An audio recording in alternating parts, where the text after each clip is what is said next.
우리가 사는 은하를 연구하는 것과 멀리 떨어진 은하를 연구하는 것, 어느 쪽이 쉬울까요? 여러분 안녕하세요. 많은 사람들이 가까이 있는 우리 은하계라고 생각할 것입니다. 하지만 안타깝게도 틀렸는데요. 이 은하계야말로 천문학자에게 가장 많은 수수께끼를 던지고 있습니다. 이곳은 토픽입니다. 긴 서론은 생략하고 오늘은 바로 그런 수수께끼 중 하나를 여러분께 알려드릴게요. 그럼 바로 시작하겠습니다.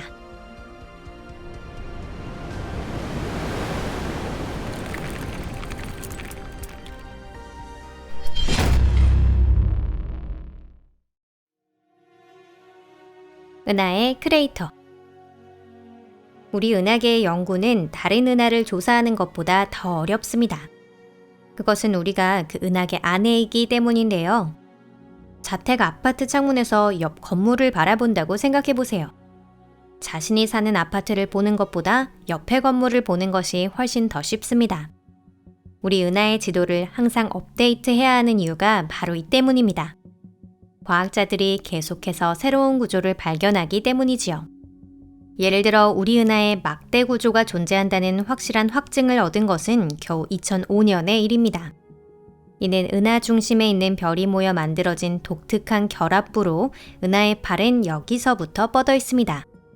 이번에 소개하는 발견은 전문가가 일상적으로 진행하고 있는 은하의 매핑 작업 속에서 얻어낸 것입니다. 그들의 조사 대상이 된 것은 지구로부터 약 4만 5천 광년의 거리에 있는 GD1이라고 하는 항성 스트림입니다. GD1은 금속이 아주 부족한 오래된 항성으로 이루어져 있습니다. 이 항성들은 과거 구상성단의 일부였을 확률이 높은데요. 즉 천체끼리 중력으로 연결된 사이종 가족의 일원이며 은하 중심의 주위를 함께 공전하고 있던 별들이었던 셈입니다. 그러다가 시간이 흐르며 성단이 길어졌고 사실상 붕괴하면서 별들이 일렬로 길게 늘어서게 됩니다. 알기 쉽게 말하면 털실이나 재봉틀실이 풀리는 것과 비슷한 이미지예요. 보통 GD1 같은 항성의 스트림은 매우 고밀도며 균질합니다. 하지만 GD1은 그 케이스에 해당하지는 않았습니다. 스트림 매핑을 하던 전문가는 한 가지 사실을 깨닫게 되는데요. 그 형태가 마치 누군가에게 꿰뚫린 것 같은 모습을 하고 있었던 것입니다. 그것도 두 곳이나 말이죠. 이 스트림에는 별을 거의 볼 수 없는 거대한 구멍이 두 개나 뚫려 있습니다. 첫 번째 구멍에는 큰 의문점이 없었습니다. 가장자리는 매끄럽고 구멍도 크지 않았어요.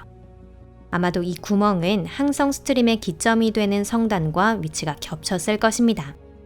반면에 두 번째 구멍에는 많은 의문점이 있었는데요. 이 구멍은 큰데다 가장자리도 매끄럽지 않았습니다. 전문가들은 이 구멍을 낸 것으로 추정되는 총알의 질량을 태양의 수백만 배, 지름은 10에서 20파섹에 달할 것이라 추정했습니다. 굉장한 탄환이죠? 이 총알의 정체는 무엇이고 도대체 누가 그걸 쏜 걸까요? 첫 번째 가설, 폭주성. 항성이 은하 중심 주위를 태어나서부터 죽을 때까지 수십억 년 동안 계속 같은 속도로 돌고 있는 것은 아닙니다. 어떠한 일에 휩쓸려 항성이 어딘가로 날아가는 경우도 종종 있지요. 예를 들어 천체의 배열 문제로 중력이 합쳐지면 그럴 수도 있습니다. 현재까지 알려진 것들 중 맹렬한 속도로 날아가는 항성이 있는데요. 참고로 우리의 태양도 이전에는 이런 폭주성이었을 가능성이 있습니다. 즉 태양은 함께 태어난 자매에 해당하는 항성들에게서 쫓겨난 것이죠. 이제 태양이 태어난 성단이 어디에 있는지도 알 수 없고 애초에 그런 성단이 존재했는지도 알 수 없답니다. 이 주제에 대해서는 이미 다른 영상에서 다룬 적이 있어요. 만일 GD1 주변에 스트림 내부에 있는 것과 비슷한 별들이 발견되고 그 별들이 여러 방향으로 날아가는 것을 확인한다면 이설을 뒷받침할 수 있습니다. 또 이들 폭주성을 쫓는다고 한들 그 정체를 밝히는 것은 또 다른 문제입니다. 어느 쪽이든 이는 이론상의 이야기에 지나지 않습니다. 이 은하에 구멍이 있는 영역에는 조건에 맞는 별이 전혀 존재하지 않습니다. 만일 그런 별이 존재한다면 어떻게 될까 상상하는 것은 얼마든지 가능한데요. 하지만 현재로선 큰 의미가 없습니다. 두 번째 가설, 초대질량 블랙홀. 초대질량 블랙홀 또한 우리 은하에 구멍이 출현한 원인 중 하나로 생각해 볼 수 있습니다. 이 천체는 그야말로 은하의 몬스터. 그 주변에서 일어나고 있는 프로세스는 아직 완전히 해명되지 않았습니다. 연구 자체가 너무 어렵기 때문이에요. 초대질량 블랙홀을 포함한 다른 모든 블랙홀에서는 끊임없이 무언가가 낙하하고 있습니다. 이 무언가란 가스나 먼지를 뜻하는데 고속 회전하는 고온 물질에 의해 강착 원반이 형성됩니다. 이 강착 원반과 초대질량 블랙홀의 자기장이 상호작용하면 초대질량 블랙홀에서 상대론적 Z라고 하는 초강력 플라즈마류가 방출되는 경우가 있습니다. 이런 플라즈마류는 은하 핵에서도 자주 관찰되지만 사실 그곳엔 대부분 초대질량 블랙홀이 존재합니다.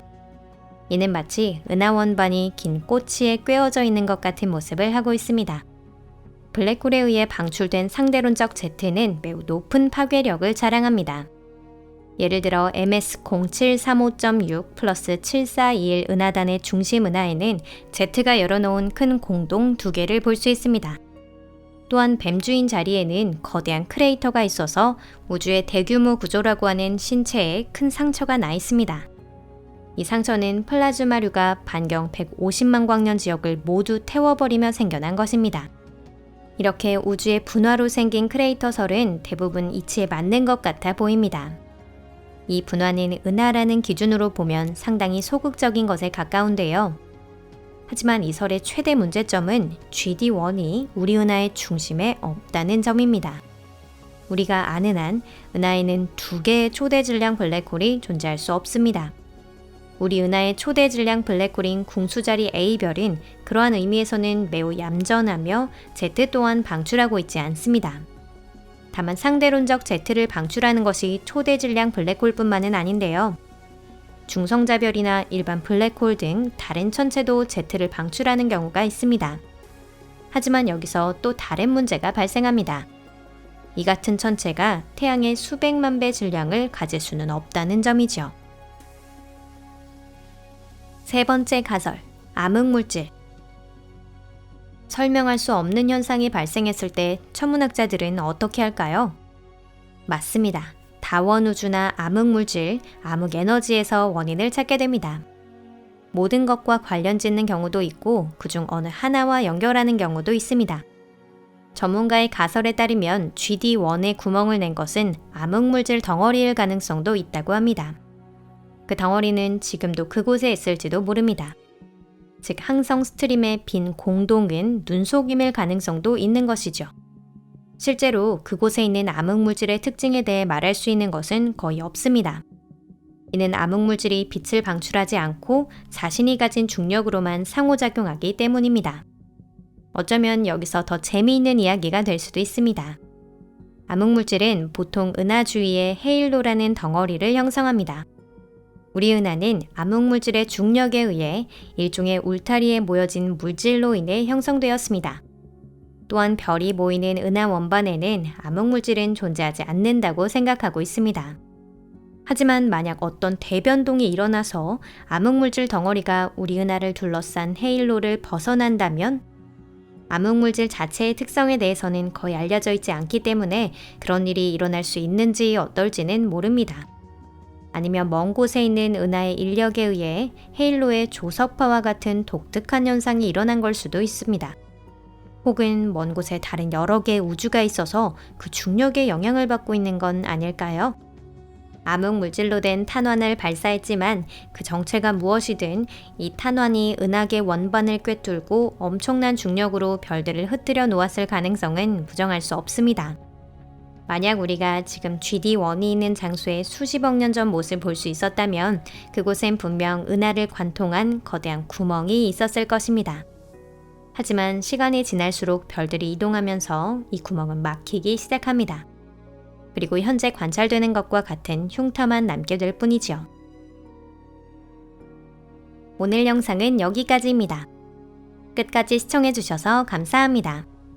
은하계에 이러한 금이 생긴 데는 여러 가지 원인이 있을 겁니다. 하지만 한 가지는 분명하게 말할 수 있는데요. 이는 전문가들이 밤새 논의하고 있는 현상 중 하나이고 그러한 논쟁 속에서 또 새로운 생각이 태어난다는 것입니다. 그 중에 물리학이나 천문학을 뿌리부터 뒤집는 진실이 숨어 있을지도 모릅니다.